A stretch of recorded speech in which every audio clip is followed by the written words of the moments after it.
கற்றது உலகளவாகவும் கல்லாதது கைவிடங்களவாகவும் இருக்கிறது. Hello everyone, எல்லாரும் எப்படி இருக்கீங்க? நல்லா இருக்கீங்களா? இந்த வீடியோ உங்கள்கிட்ட பேசுகிற டாபிக் என்ன அப்படின்னு பார்த்தீங்கன்னா, இன்னைக்கு வந்து மிடில் ஈஸ்ட் கண்ட்ரீஸில் நடந்துட்டு இருக்கிற அந்த வார், ஈரான் வெர்சஸ் யூஎஸ் அப்படிங்கிற மிகப்பெரிய வார் கிட்டத்தட்ட உச்சக்கட்டத்தை நோக்கி போயிட்டு இருக்கு அப்படின்னு நம்ம வந்து சொல்லலாம். அண்ட் எல்லாத்துக்கும் மேலே இந்த ஒரு சேலஞ்ச் இருக்கு, ஓகேங்களா? புதுசாக ஒரு சேலஞ்ச் யூஎஸும் கொடுத்துருக்காங்க, ஈரானும் கொடுத்துருக்காங்க. அந்த சேலஞ்சில் யார் பேக் கட்டிக்கிறாங்களோ இல்லை யார் தோக்குறாங்களோ, லிட்ரலி அவங்க வந்து ஒரு 50 to 60% தோத்ததாவே நம்ம வந்து அசியூம் பண்ணலாம். அந்த அளவுக்கு ஒரு மிகப்பெரிய சேலஞ்ச் வந்து கொடுத்துருக்காங்க. என்னாச்சு அப்படிங்கிற எல்லா விஷயங்களும் பார்க்க போகிறோம். அடுத்த 48 மணி நேரத்துக்கு வந்து யூஎஸ் ஈரானுக்கு வந்து ஒரு கெடு விதிச்சிருக்காங்க.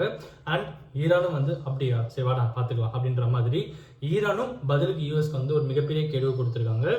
அண்ட் இது ஒரு பக்கம் இருந்தாலும் இன்னொரு பக்கம் வந்து லாஸ்ட் 24 hours என்ன நடந்தது அப்படின்னு பார்த்தீங்கன்னா, ஈரான் இஸ்ரேல் மேலே ஒரு மிகப்பெரிய தாக்குதல் இன்னைக்கு வரைக்கும் பண்ண முடியாத அளவுக்கு ஒரு தாக்குதல் வந்து பண்ணியிருக்காங்க.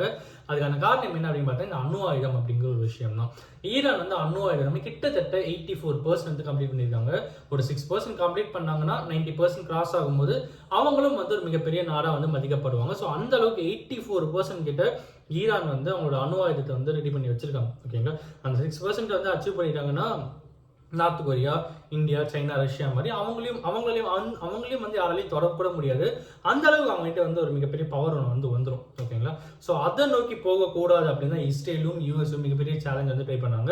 அண்ட் இதில் என்ன ஆச்சு அப்படின்னு பார்த்தீங்கன்னா, யூஎஸ்ஏ வந்து என்ன பண்ணாங்க, ஒரு மிகப்பெரிய பாம்பை வந்து ஈரானுடைய அந்த அணுசக்தி ஆயுதம் கிரியேட் பண்ணுற இடத்துக்கு வந்து ரிசர்ச் பண்ணுற இடத்துல வந்து போட்டாங்க, ஓகேங்களா? பட் டேலண்ட்லி ஈரான் என்ன பண்ணினாங்க அப்படின்னா, ஓப்பன் கிரவுண்டில் அந்த விஷயத்தை வந்து பண்ணலை, ஓகேங்களா? அவங்க வந்து ஒரு மலைக்கு நடுவில் குறைஞ்சி உள்ளே போயிட்டு அந்த விஷயத்தை பண்ணிட்டு இருந்தாங்க. ஈரான் அந்த அணு ஆயுதத்தை வந்து ரெடி பண்ணிட்டு இருந்தாங்க. அதனால யூஎஸ்ஏ போட்ட எந்த ஒரு பாமும் வந்து அந்த மலை தாங்கி கொண்டதுனால ஈரானுடைய அணுசக்தி ஆயுதம் கிரியேட் பண்ணுற இடத்தையோ ரிசர்ச் பண்ணுற இடத்தையோ யூஎஸ்டைய பாமால எதுவுமே பண்ண முடியல. ஈரான் ஒரு உலகம் வந்து தப்பிச்சு வந்துட்டாங்க. பட் இருந்தாலும் ஈரானை இது ரொம்ப ட்ரிகர் பண்ணதால ஈரான் என்ன பண்ணாங்கன்னா, இஸ்ரேலுடைய அணுசக்தி ஆயுதம் கிரியேட் பண்ற இடத்துல ரிசர்ச் பண்ற இடத்துல ஒரு பயங்கரமான தாக்குதலை கிரியேட் பண்ணாங்க. அண்ட் அது வந்து பயங்கரமாக ரொம்ப ஒரு பக்கம் வந்து அட்டாக் ஆச்சு. இன்னொரு பக்கம் யூஏஇ, துபாய், கட்டார் இவங்க என்ன பண்ணாங்கன்னா, அவங்களுக்கு அப்படியே பேக்கில் இருக்கிற ரெட் சி வழியாக வந்து பெட்ரோல்ஸ் எடுத்துகிட்டு போகலாம் அப்படின்னு பிளான் பண்ணும்போது அதையும் வந்து ஈரான் வந்து அட்டாக் பண்ணி முடிக்கிறாங்க. அண்ட் எல்லாத்துக்கும் மேலே இவ்வளோ பெரிய விஷயம் போயிட்டு இருக்கும்போது ஒரு பக்கம் ஈரானுடைய அணுசக்தி ஆயுதமை ஒன்றுமே பண்ண முடியல அப்படிங்கிற ஒரு டென்ஷன் ட்ரம்ப் அவர்களுக்கு ஒரு பக்கம். இன்னொரு பக்கம் ஈரானோட பதிலடி இஸ்ரேல் மேலே பயங்கரமாக கொடுத்த ஒரு டென்ஷன் அப்படிங்கிற எல்லாமே ட்ரிகர் பண்ணி கடைசியாக ட்ரம்ப் அவர்கள் என்ன சொன்னா, இங்கே பார், உனக்கு 48 மணி நேரம் டைம் தரேன். இந்த 48 மணி நேரத்தில் நீ வந்து எங்ககிட்ட சரணடையிலனா, விச் மீன்ஸ் அந்த ஸ்டேட் ஆஃப் ஹார்மஸ் அந்த இடத்த விட்டு நீ போகலன்னா, அந்த வழியாக தான் பெட்ரோல் எல்லாம் டீசல் எல்லாமே போயிட்டு வந்துருக்கு, கரெக்டுங்களா? அந்த இடத்த நீ வந்து எங்களுக்கு கொடுக்கலன்னா, ரிலீஸ் பண்ணலன்னா, நீ அங்கேருந்து விட்டு போகலை அப்படின்னா உன் மேலே விச் மீன்ஸ் ஈரான் மேலே ஒரு மிகப்பெரிய தாக்குதலை கிரியேட் பண்ணுவோம். அண்ட் நாங்கள் டார்கெட் பண்ணுற எல்லாமே வந்து எலக்ட்ரிசிட்டி பேஸ்ட் இடமா இருக்கும். உன்னுடைய நாட்டையே கிட்டத்தட்ட கரண்ட்டே இல்லாத ஒரு நாடாக வந்து மாற்றிடுவேன். அதுக்கப்புறம் உன்னால் எதுவுமே பண்ண முடியாது. உனக்கு 48 மணி நேரம் டைம் தரேன்.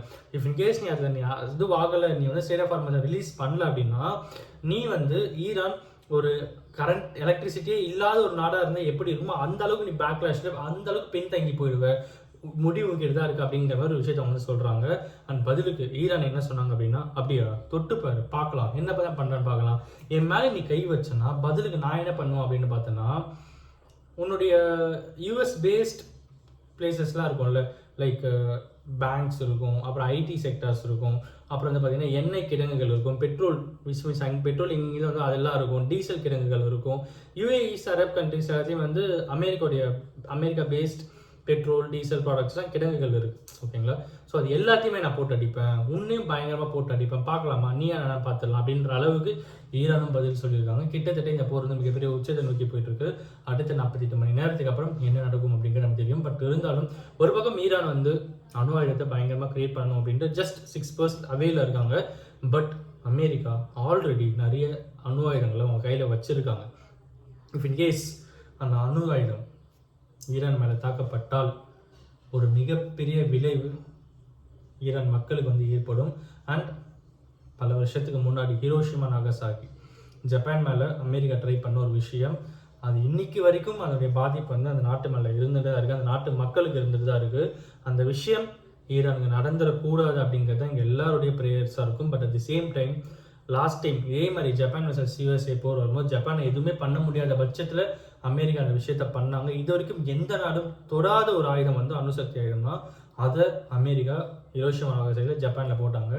பட் அதே வித மாதிரி இந்த டைமும் ஈரானை தொடக்கூட முடியாத அளவுக்கு அமெரிக்கா இருக்காங்க அப்படின்னும் போது அவங்களுடைய முடிவுகள் இதை நோக்கி போகக்கூடாது அப்படிங்கிறது தான் வந்து இங்கே இருக்கிற இந்த உலகத்தில் இருக்கிற எல்லாருடைய ஒரு வேண்டுதலாகவே இருக்குது. பார்ப்போம் என்ன நடக்குது அப்படின்னு சொல்லிட்டு இன்னைக்கு இதை அவங்ககிட்ட பேசணும் அப்படின்னு நான் சொன்னேன்.